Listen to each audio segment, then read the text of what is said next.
Estás escuchando la homilía del día desde Magdala, Tierra Santa.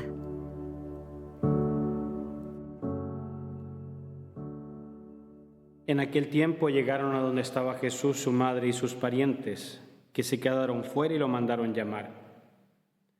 En torno a él estaba sentado la multitud cuando le dijeron: ahí fuera están tu madre y tus hermanos que te buscan. Él le respondió: ¿quién es mi madre y quiénes son mis hermanos? Luego, mirando a los que estaban sentados a su alrededor, dijo: estos son mi madre y mis hermanos, porque el que cumple la voluntad de Dios, ese es mi hermano, mi hermana y mi madre. Palabra del Señor. Gloria a ti, Señor Jesús.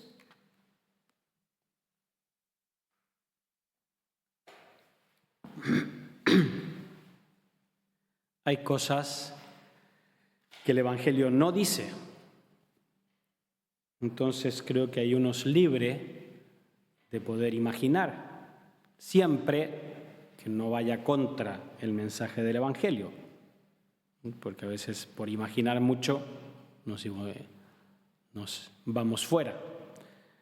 Pero si recuerdan, el sábado, el Evangelio del sábado, van los parientes de Jesús a buscarlo, porque dicen que estaba fuera de sí. Y Jesús no les dirige ni una palabra, al menos en el Evangelio. Entonces, ¿qué hacen estos parientes? Dicen: vamos a buscar a su mamá le va a hacer caso. Y yo me imagino que María fue un poco a regañadientes, porque María no era una que se quería imponer, que quería: da aquí, yo soy la mamá de Jesús, así que a mí me va a hacer caso. Pero bueno, para no ir contra, le habrán insistido. María dice: bueno, ya, vamos. Sabiendo, yo creo, cuál iba a ser la respuesta de su hijo. Entonces, no es un reproche que le hace Jesús a su madre. Simplemente constata la realidad. Y yo creo que obviamente Jesús, después de decir esta, dijo: bueno, voy a aprovechar para dar esta enseñanza, y después habría ido a saludar a su madre. No es que ya los dejó fuera y ni los... Yo creo que dijo esto: ¿quiénes? Estos son mi madre y mis hermanos. Y después se fue a saludar, a acoger. Jesús no era una persona que rechazaba, que creaba divisiones. Entonces uno, para no... A veces tendemos a polarizar el Evangelio. Jesús era una persona humana que tenía sentimientos y obviamente tenía un amor filial por su madre, pero recalca que María es grande no por ser la mamá física de Jesús, sino además porque era quien más escuchó su palabra y la puso en práctica. Y de eso aprendemos de María, a escuchar y poner en práctica. Otra idea que de este Evangelio, que va muy contra la mentalidad de esa época, incluso la mentalidad, sin ser despectivo, de esta tierra, de esta cultura, que es la mentalidad muy de grupo cerrado, de familia, de tribu.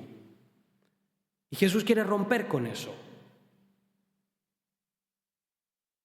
Seguir a Jesús, ser discípulo de Jesús, no es un grupo exclusivo que tiene su carnet de membresía y que solo unos pocos lo tienen. Jesús rompe con eso. No el que tener un enganche, ¿no? En Chile se dice un pituto, ¿no? Oye, es mi primo, yo te dejo entrar, ¿no? Somos parientes, entonces a través mío puedes llegar a Jesús. No, Jesús rompe eso y hace esa llamada universal a todos, a seguirlo, a escuchar su palabra. El Evangelio, creo que es la Biblia, es el libro más traducido a tantas lenguas. ¿Por qué? Porque es un mensaje universal. Y es bonito deberíamos de aprender. Acabamos de celebrar este domingo, el Domingo de la Palabra del Señor. Pero tantos hermanos protestantes que tienen ese celo por llevar la palabra de Dios, por traducirla y te la regalan en árabe, en hebreo, en chino, en alemán, en lo que sea, y muchas veces uno se encuentra con eso, que están repartiendo el Evangelio, la palabra de Dios, para que podamos escucharla y ponerla en práctica. Me acuerdo a veces el Papa, en este domingo, regalaba, ¿no?, estos típicos evangelios pequeñitos que hay que tener una lupa para poder leerlos, porque son el evangelio de bolsillo. Y a veces cuando estaba en Palermo de párroco, llegaba a empezar, no, es que yo quiero el evangelio del Papa, ese que dio la domingo. Oiga, decía, el evangelio no es del Papa, no, el evangelio es el mismo para todos. Pero bueno, nos daba ese ejemplo el Papa y repartía no sé cuántos miles de evangelios pequeñitos con los 4 evangelios. Entonces, escuchar la palabra de Dios, ponerla en práctica.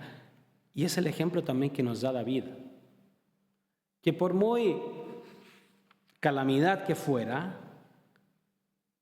tenía ese santo temor de Dios.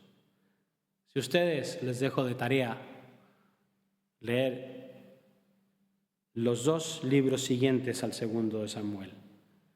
Bueno, son 4 libros. Los 2 libros de los reyes y los libros de las crónicas, que relatan todos los reyes de Israel.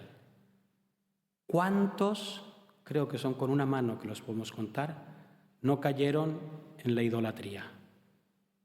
Poquitos. Y David es uno. Nunca cayó en la idolatría. Hizo barbaridad y media, pero idólatra nunca. Siempre, como decía ayer, vivió bajo la presencia de Dios. Y lo de hoy, ese gozo, no de estar en la presencia de Dios, de sentirse llamado, de sentirse amado por Dios. No por ser, quizá que, recordemos, a David lo elige, era el último de sus hermanos. Ni siquiera lo habían considerado, tuvieron que esperarlo porque estaba ahí perdido pastoreando. Saberse tocado, saberse amado, saberse querido por Dios, que era también el sentimiento de María. Una pequeña aldeana de 15 años, de 14 años, de una aldea perdida por ahí, que se vio tocada por el misterio de Dios, que se sintió escogida para esa gran misión de ser la madre del Mesías. También David, el último de sus hermanos, que se siente escogido por Dios, tocado por Dios, y en este evangelio manifiesta esa alegría, ese gozo de llevar el arca del Señor a la ciudad de David, a la que sería después la capital del reino. Y alegrarse, e invitar a todo el pueblo a alegrarse. No era una cosa suya personal, quiere compartir, quiere dar testimonio delante de todo el pueblo, él como rey, de esta presencia de Dios en medio de su pueblo. ¿Cómo hacemos nosotros presente a Dios en medio de nuestras familias, en medio de nuestro trabajo, en medio de nuestra parroquia, nuestra comunidad? Escuchando la palabra de Dios, poniéndola en práctica. Fue muy bonito lo que dijo el Papa este fin de semana a los miembros de un grupo particular dentro de la Iglesia, del renovación carismática, o renovación en el espíritu, la verdad es que no sé cómo se dice en español.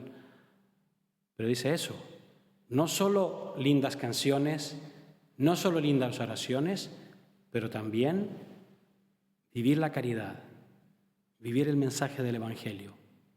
Y es un mensaje que es para todos. No quedarnos encerrados en nuestro grupo pequeño de amigos, de conocidos, y que nadie puede entrar, sino abrirnos, y eso es lo que nos hace la escucha del Evangelio, abrirnos a los otros, abrirnos a sus necesidades y salir al encuentro llevando el mensaje del Evangelio. Así.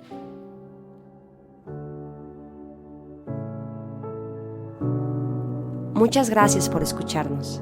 Si quieres conocer más acerca de Magdala, síguenos en YouTube y Facebook.